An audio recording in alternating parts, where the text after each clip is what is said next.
Hey, what's going on, DDO players? Axel here. Wanted to chime in today on the topic of Endgame, how to improve it, how to make it work, how to fix it, quote unquote. This is one of the most common complaints heard by players in my experience in the past several years, and while I think the developers have made a lot of good strides in this area, it has a lot of work left to do, and currently, despite the attempts by developers in Update 29 to provide us with a lot of content, Legendary Green Steel and the like, I don't think they succeeded thus far in creating an in-game that's worth playing, an in-game that is worth staying at cap for. So I wanted to give my thoughts on what the developers can do to actually fix this and actually return DDO to its glory days when you would park a character at cap and you would have tons and tons to do and you would have a lot of incentive to actually keep your character at max level rather than just being bored and reincarnating instantly. So let's start with what we need generally to have a successful endgame.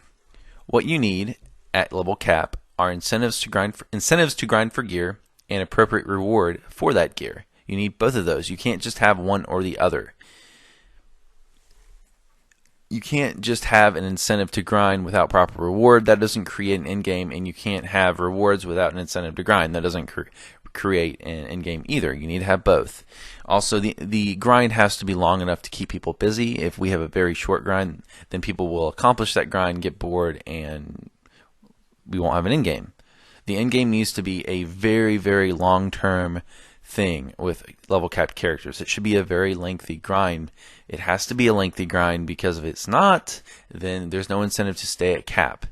Remember, the point of endgame isn't really to accomplish anything, because let's be honest, this is an MMO. You never really finish the game, quote unquote. You never beat DDO.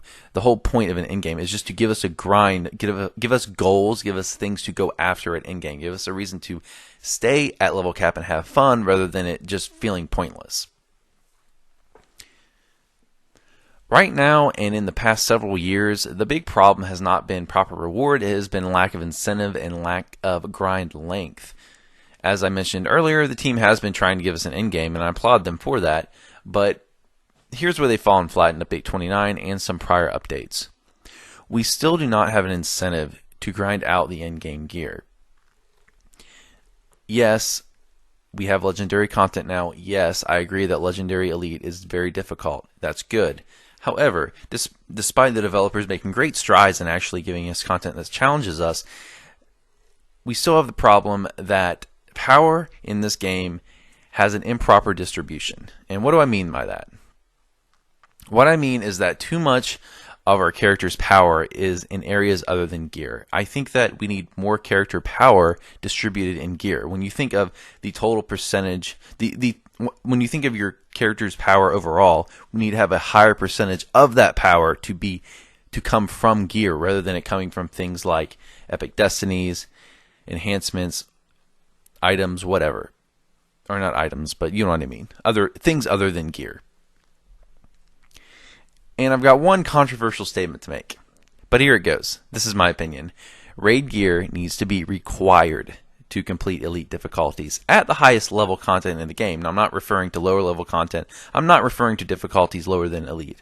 But I am referring to elite difficulties and the highest level content. So I'm talking in-game level 30 plus legendary stuff. Yes, you should need to have raid gear grinded out to complete the elite difficulties. I know it's a controversial statement. A lot of you guys will disagree, and that's fine. This is just my opinion. You can have a completely different one, and that's fine. But the whole point of this video is to give my opinion. So that's what I'm doing.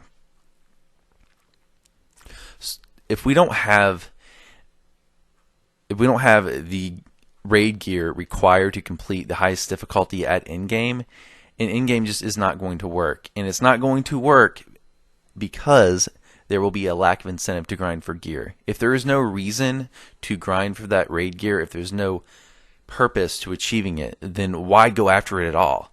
If I can complete the highest difficulty content in the game without grinding that gear, why would I grind the gear? The whole point of that gear is to give you a proper reward. That reward has to involve being able to complete difficulties that you wouldn't be able to complete otherwise. And like I said, while elite content is now near what I would consider challenging, it still isn't providing an incentive to grind because too low a percentage of our character's power comes from gear. We need more power designed into gear. Let's talk about now about in-game content and just the quantity of it. It is an issue that we don't have enough in-game content. We have right now 3 legendary raids and only a few relevant raids. We need a lot more than that. We need 6, 7, 8, 9, maybe 10 or more raids that are all relevant. And the power creep needs to be held in check. We can't just have raid gear being obsoleted so quickly. Raid gear from these in-game raids needs to stay valuable and wanted for several years. Problem is, say we have 2 or 3 relevant raids. If the developers come along in an update and give us 2 more raids, but in the process of giving us those 2 extra raids, they obsolete 2 older raids, then we're not really getting more raids. If we have 3 relevant raids and we get 2 new ones, but they obsolete 2 older ones, then we still only have 3 relevant raids. So we need to increase the number of relevant raids. We don't not just increase the number of raids, or we can't just get new raids. We have to have new relevant raids that increase the number of relevant raids we have in game, ones that don't just obsolete older raids. We've got to hold the power creep in check. We need content to stay relevant, not even just raids, just quests in general. We need the content and the loot from that content to be valuable, to remain valuable for a longer period of time. So how do they do this? How do they keep the raid loot relevant for years and years? We all know that the game has to move forward. We have to have vertical increases in character power that come with updates. If we don't have that regularly, then there's not going to be an incentive to grind out new gear. So what can they do to give us both increases in power in updates without obsoleting older raid loot? And this is how they do it.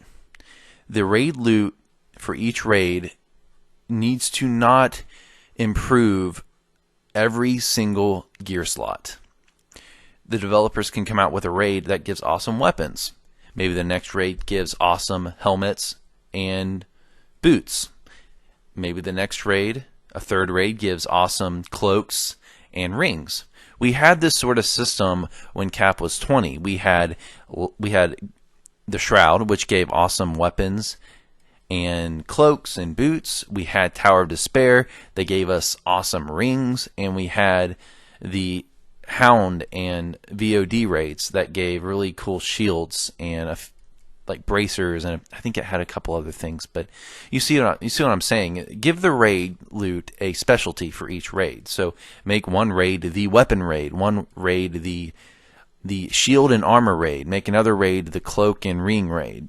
Let's spread the power out from gear slots. That keeps the gear relevant for a longer period of time, because we won't we won't create new best in slot items for every single slot, every single update. You see what I'm saying? Let's spread it out. Let's spread out the power increases through the gear slots. So when it comes down to it, the solution for creating Endgame is to give us more content and build a substantial percentage of our power into gear, so that the gear is required, and make that gear required to beat elite difficulty levels. Like I said before, I'm not saying that the elite difficulties are not challenging on Legendary. They definitely are, but the problem is the gear isn't required to beat them.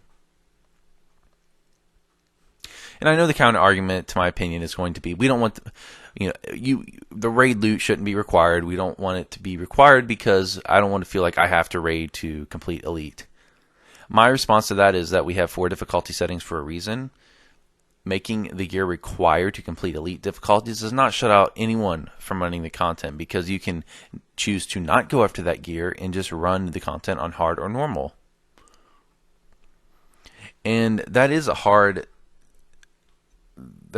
thing to get across to players, and that's a hard argument to make, because elite has kind of been the default setting for a while now, and players have the opinion that elite should be completable and that it shouldn't require tons of power. So that's the problem here.